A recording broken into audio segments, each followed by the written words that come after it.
Hello students, I hope you are all enjoying the lesson Diversity in Living Organisms. We have already learned that the entire living organisms on the earth is divided into 5 kingdoms. Kingdom Monera, Kingdom Protista, Kingdom Fungi, Kingdom Plantae and Kingdom Animalia. We also learned how Kingdom Plantae is subdivided into 5 divisions, starting from thallophytes till angiosperms, and you could see how the complexity went on increasing from the simplest of the plants, thallophytes, and the most complicated plants, the angiosperms. Today here we are going to learn about Kingdom Animalia. It's the biggest kingdom, and so the subdivisions will also be many. That is, you're dividing Kingdom Animalia into 10 different phylum, and you will be learning the characteristics of each. So here also we will be seeing that how the simplest of the plants, simplest of the animals, that is the first phylum, that is phylum Porifera, has all the simple characteristics. And as you learn the characteristics of each phylum, you can see the complexity going on increasing. Okay, so let us see which are the 10 different phylum. The first is phylum Porifera, phylum Coelenterata, then comes phylum Platyhelminthes, phylum Nematoda, phylum Annelida, phylum Arthropoda, Mollusca, Echinodermata, Protochordata, and the last phylum is the phylum Chordata. So just as you saw in the plant kingdom, here also you can see the characteristics. When you compare the characteristics, the most simplest of the animals are the coming under phylum Porifera, and you can see how the complexity of the body design increases, and the last phylum, phylum Chordata, are the most complicated animals. And since phylum Chordata is a big phylum, that is also subdivided into 5 classes. Now, before learning the characteristics of each of this phylum, we have to know certain terms, some biological terms which will be used to learn the characteristics. So the first term you should understand is about the body symmetry. What do you mean by body symmetry? To make it easier, you can compare your body, children. Your body is actually, that is me and you, we are all bilaterally symmetrical. What do you mean by bilaterally symmetrical? It means that if you want to get 2 equal halves of your body, you'll have to cut it in one single plane. If you cut it horizontally, you won't get. So organisms in which you can get 2 equal halves by only dividing it only in one particular plane, that is called bilateral symmetry. Okay, but the organisms like starfishes or hydra, you can get 2 equal parts of these organisms by dividing it in different planes. So many planes you can divide in order to get the equal halves. So such body symmetry is called as radial symmetry. But there are organisms like which is in phylum Porifera, that's the first phylum. They do not have any symmetry. They are called asymmetric. Why? You will not be able to get 2 equal halves in whichever plane you try to divide them. So such organisms are called asymmetry. So remember the terms asymmetry, bilateral symmetry, and radial symmetry. The second term you should be learning, understanding is you will be learning about triploblastic and diploblastic organisms. So these are actually related to the germ layers. We all have developed, me and you, we all have developed from a single cell zygote, right? And with this zygote divides and becomes a mass of cells, and the mass of cells actually divides into 3-layered structure. So let me make it clear to you from this. You can see here. You can see here this first picture here. This is a fertilized egg. It is undergoing mitosis, and after mitosis it becomes 2 cells. Mitotic division continues, becoming 4 cell, 8 cell, and in a stage it's called morula. Okay, this is an embryonic development, and then again it goes on dividing mitotically. Finally, the stage, that is gastrula stage, where this mass of cells divides into 3 layers: ectoderm, mesoderm, and endoderm. We all have developed from this 3-layered structure, and so we are all called triploblastic animals. So what is this? What is the significance of this? Why this 3-layered structure? Look here. gastrula. Okay, gastrula stage. It is divided into ectoderm, mesoderm, and endoderm. Right? Now, use the ectoderm, this outermost layer, it differentiates and develops organs like skin, nervous system, etc. Whereas the mesoderm, it develops the parts like notochord. Notochord is a vertebral column, then bone tissue, cells of the kidney, RBCs, etc. Okay. Endoderm, the innermost layer, it is responsible for the development of the alimentary canal, your digestive system. Okay. Digestive tube, your pharynx, respiratory tubes, all these are developing from the endoderm. So we all have developed from this three-layer structure. So we are all triploblastic. So when we learned, when we saw that there are 10 phylum, okay. So the first phylum, phylum Porifera, it is only having cells. There is no differentiation into tissues. So they don't have ectoderm, endoderm, mesoderm, etc. But from the second phylum, that is phylum Coelenterata, it is two-layered structure. That is what I'm going to show you now. That is triploblastic nature. The second phylum, phylum Coelenterata, those organisms like which Hydra, etc. come under them. They have developed from two-layered structure. That is ectoderm and endoderm. The middle layer, mesoderm, is not there. So here in this picture, what you see here, it's a ectoderm. You can see the outer layer, and this is the endoderm. And the middle layer here, it's just a fluid-filled space. It's called as a mesoglia. It's not cells, okay? So diploblastic organization is found in the second phylum. Now from the third phylum, that is starting from Platyhelminthes, third to 10th phylum, all the organisms are triploblastic in nature. So triploblastic means the organisms have developed from three-layered structure. See here, you can see in this picture the ectoderm, the endoderm, and the mesoderm. The red color is the mesoderm. Okay. Coming to the third term, coelom. What is a coelom? Just as we just explained, I explained to you about the ectoderm and endoderm. Okay. Can you see this blue color? This is the ectoderm. Yeah, this yellow color is the endoderm. And this in the middle, you can see this purple color. It is the mesoderm. You can see the mesoderm is actually divided into two different layers. And if you observe, the mesoderm is found in the inner layer of the ectoderm and outer layer of the endoderm. And this separation, this cavity is formed between the two layers. This cavity is called as a coelom. Actually, if you say what is a coelom, it's a cavity between the alimentary canal and the body wall. So in the organisms, if the alimentary canal has developed completely, then the space between the alimentary canal, that is outer wall, and the body wall is called as a coelom.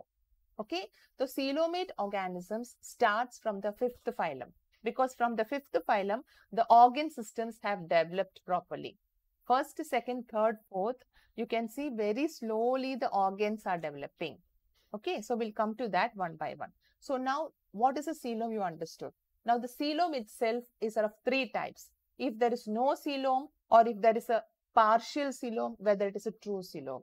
So, it's divided into a coelomate, pseudocoelomate, and coelomate.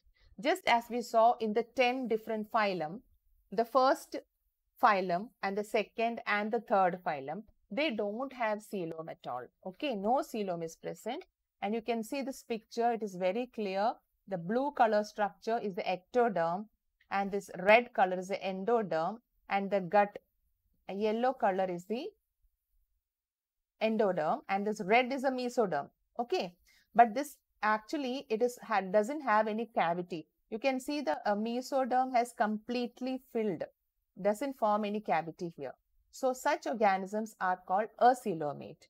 Acoelomate organisms are coming under the first three phylum. Okay. Now, when you come to the fourth phylum, organs have slowly started developing.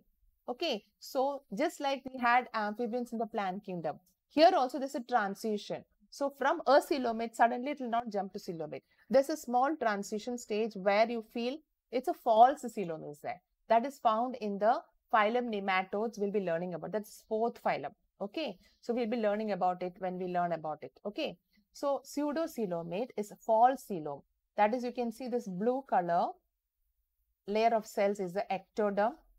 and this yellow is a endoderm. And you see how the mesoderm is lining, it is just lining the inner ectoderm. Okay, but it has not formed a cavity as I showed you before. So here the organs are just slowly developing. So you cannot tell that the coelom is formed. When the complete alimentary canal develops, then you say that the proper coelom is formed. So the proper coelom will be starting from the fifth phylum, where you have the cavity between the alimentary canal and the body wall. So you can see here how the mesoderm is lining the outer endoderm and the inner ectoderm. Okay, and this cavity is called as a coelom. Fine. So just to make it more clear to you here, you can see this is the gut or the alimentary canal. And here you can see the coelom form. This red color represents the mesoderm.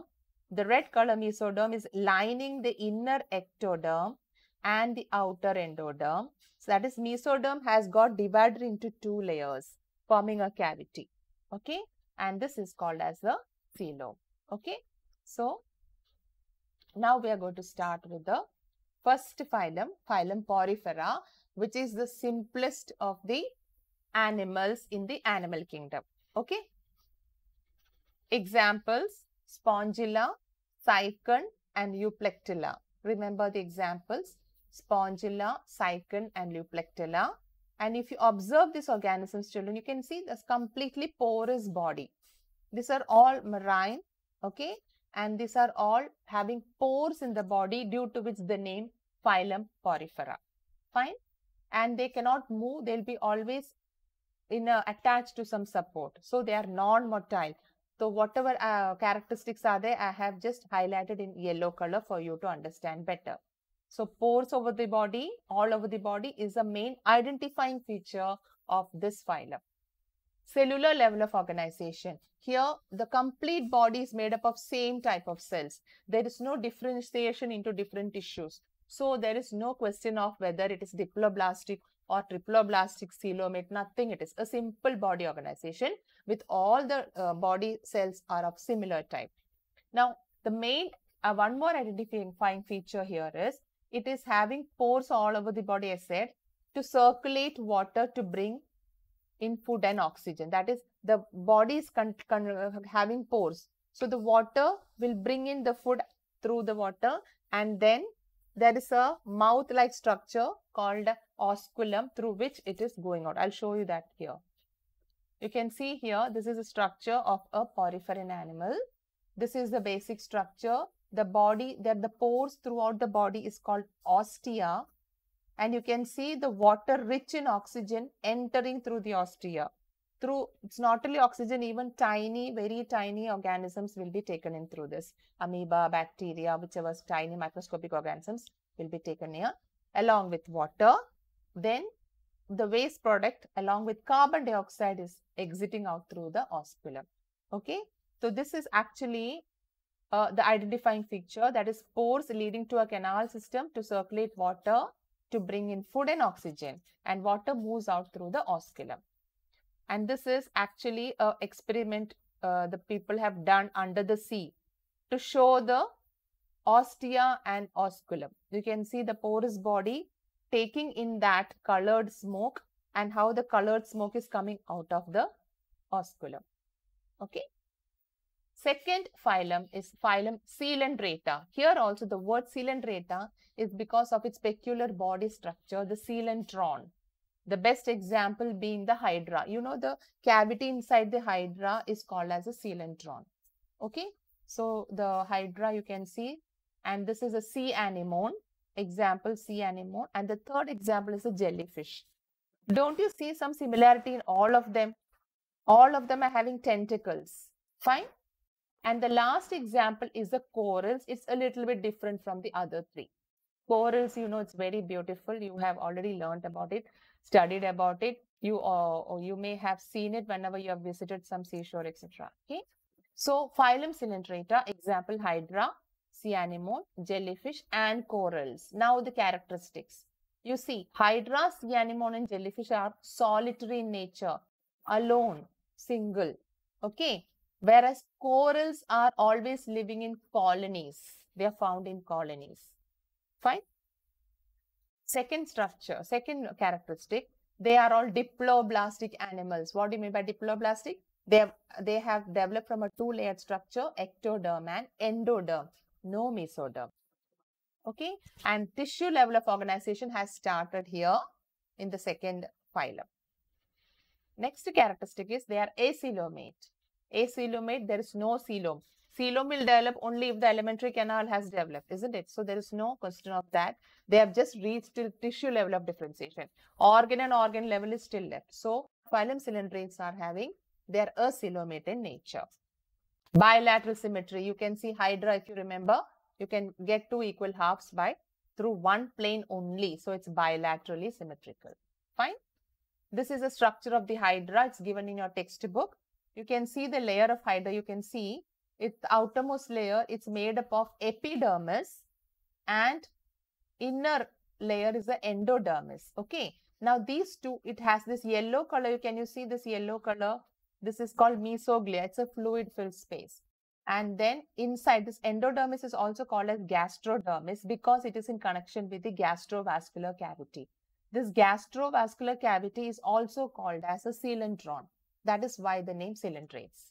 So what is this? What do you mean by this? Because it's just like a pitcher plant capturing the food into this through the mouth, digestion happening, and then here what happens in the gastrodermis, the tentacles will help in capturing the food and the food gets digested in the gastrovascular cavity and the waste materials are again thrown out through the mouth. Okay, this is a typical structure of the Hydra or it can be of sea anemone also. Okay, now here I'm showing you the picture of the corals. Okay, so you will be wondering corals, how are they related? They are not having any tentacles. They do have, you know, it is actually corals are a group of very tiny polyps. It's called polyp. Okay, you can see here. Coral is made up of hundreds and thousands of tiny coral creatures called polyps. And if you observe each polyp, they are having tentacles. So the body structure is similar to that of the Hydra. And they are all diploblastic, coelomate. But the main identifying feature of this, corals, they have calcium carbonate structures on their body. The calcium carbonate structures on the body, And because of that, this corals, if the organism dies also, that calcium carbonate remains and it will be used, it will be actually found in the water bodies and it can be used as a showpiece. That's what you get in the near the seashores and all. You get the beautiful things, corals. Okay, they are the lime, which is made up of limestone. The organism has died, but still it's this skeleton of the corals remain, which is used as a showpiece. Okay, and you might have all heard about the Great Barrier Reef in Australia, isn't it? So it's made up of coral reef. It's the longest and the largest reef, and this is visible from even the space. From space, this is visible. Okay. So today we'll be learning only these two phylum, that is phylum Porifera and phylum Coelentrata. So let us see the difference. This is exam point of view. They'll be asking you the difference between phylum Porifera and phylum Coelentrata. So the first difference, Porifera, it is cellular level of organization. Phylum Coelentrata, tissue level of organization. Phylum Porifera is non-motile and asymmetric, whereas phylum Coelentrata is motile and bilateral symmetry. Don't forget to remember the examples. In the exam, examples will be given and you will be asked to identify the phylum. In Porifera, you remember Cycon, Spongilla, Euplectella. And in case of phylum Coelentrata, you remember Hydra, sea anemone, corals and jellyfish. These are all coming under phylum Coelentrata. Okay. So I hope you enjoyed today's class. So keep learning. Thank you.